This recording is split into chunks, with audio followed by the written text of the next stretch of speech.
మధ్యంతర బెయిల్ కి మాత్రం ఈ కండిషన్ 50 అలాగే కొన్ని షరతులు ఉన్నాయి. కానీ ఇప్పుడు నాపల్లి కోర్టులో నిన్న ఏదైతే రిమాండ్ అయితే ఇచ్చారో ఆ రిమాండ్ కు సంబంధించి చిక్కడపల్లిలో కేసు అయితే ఉందో ఆ కేసు పైన ఇక బెయిల్ అనేది మరి సోమవారం నుంచి జరిపే అవకాశం ఉంది. ఆ బెయిల్ పైన దానిపైన ఆ తర్వాత విచారణ కొనసాగిన తర్వాత ఆ దాంట్లో ఖచ్చితమైన కండిషన్స్ ఉంటుండొచ్చు. ఎందుకంటే ఒక మహిళ మృతి, అందులోనూ ప్రధానంగా A11 గా అల్లు అర్జున్ ఉన్న నేపథ్యం కనిపిస్తుంది. కాబట్టి ఈ కేసు తేలే వరకు తను విదేశాలు దాటకూడదు. అలా ఇప్పటి వరకు అల్లు అర్జున్ కు కొన్ని మొత్తం కేసులు అయితే ఉన్నాయి. ఇది వరకు ఉన్న వాటిలో చూసుకున్నట్లయితే దాదాపు 144 ఇప్పటికి ఉన్నాయో అవన్నీ కూడా ఉన్న నేపథ్యం కనిపించింది.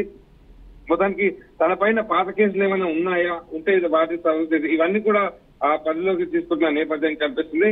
మొత్తానికి సినీ నటుడి పైన కేసు నమోదు అవ్వడం అయితే ఉంది. మరి ఇలా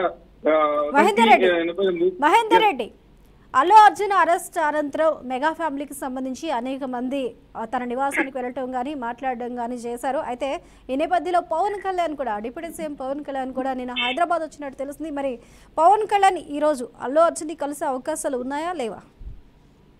అల్లు అర్జున్ నిన్న అరెస్ట్ అయిన నేపథ్యంలో చిరంజీవి అయితే అల్లు అర్జున్ ఇంటికి నివాసం ఉన్నది. పవన్ కళ్యాణ్ వస్తారంటే వార్తలు అయితే కథనాలు కనిపిస్తున్నాయి. వార్తలు మన షెడ్యూల్ ప్రకారం ఏ సమయంలో తెలంగాణకు హైదరాబాద్ రావడం అయితే జరుగుతుంది. అల్లు అర్జున్ పరామర్శిస్తారని వార్తలు అయితే వినిపిస్తున్న నేపథ్యం కనిపిస్తుంది. మరి ఈ క్రమంలో వస్తారా లేక మరి ఫోన్ ద్వారానే ఆయన మన ఆరా తీసే అవకాశం ఉందా అనే దానిపై ఇంకా స్పష్టత రాలేని పరిస్థితి కనిపిస్తుంది.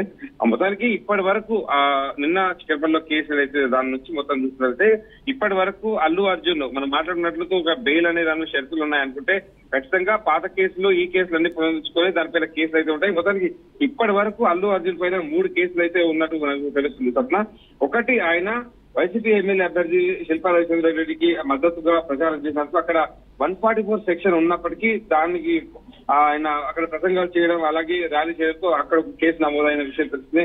అలాగే అల్లు అర్జున్ ఆర్మీ అనేటట్టుగా ఒక ఆర్మీ అయితే క్రియేట్ చేశారో ఆ ఆర్మీ పేరును వాడాడంటూ అలాగే దాని కోసం ఒక కేసు అయితే నమోదైంది.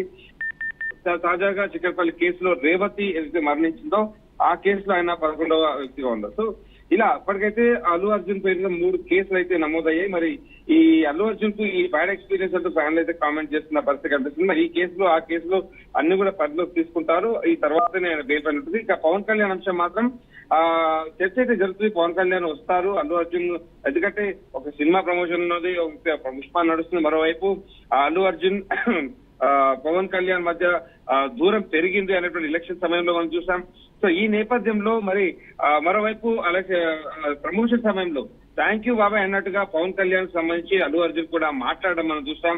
సో నిన్న పవన్ కళ్యాణ్ ఏది అరెస్ట్ పైన కూడా ఆయన దిగ్భ్రాంతి వ్యక్తం చేయడం జరిగింది. నాగబాబు చిరంజీవి ఈ నేపథ్యంలో అలాగే మెగాస్టార్ కుటుంబం ఒకటి కాబట్టి వచ్చే అవకాశాలు దాదాపు కనిపిస్తున్నట్టు ఉంది. Thank you Mahender Reddy.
Breaking news చూస్తున్నాం. జైలు నుంచి గీత ఆర్ట్స్ ఆఫీస్కు అల్లు అర్జున్ వెళ్లారు. అనంతరం గీత ఆర్ట్స్ ఆఫీస్ నుంచి ఆయన నివాసానికి చేరుకున్నారు.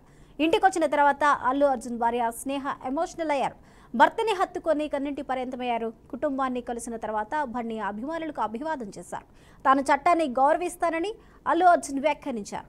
కోర్టులో కేసు ఉంది, ఇప్పుడు తాను ఏమీ మాట్లాడలేనని తెలిపారు. తనకు సహకరించిన అందరికీ ధన్యవాదాలు తెలిపారు. ఆ రోజు జరిగిన ఘటన కేవలం యాదృచ్ఛికమని అన్నారు. తాను బాగున్నానని ఆందోళన చెందవద్దని అన్నారు. గత 20 ఏళ్లుగా థియేటర్కు వెళ్లి సినిమా చూస్తూ ఉంటానని అల్లు అర్జున్ తెలిపారు. బాధితురాలు రేవతి కుటుంబానికి అల్లు అర్జున్ సానుభూతి తెలిపారు.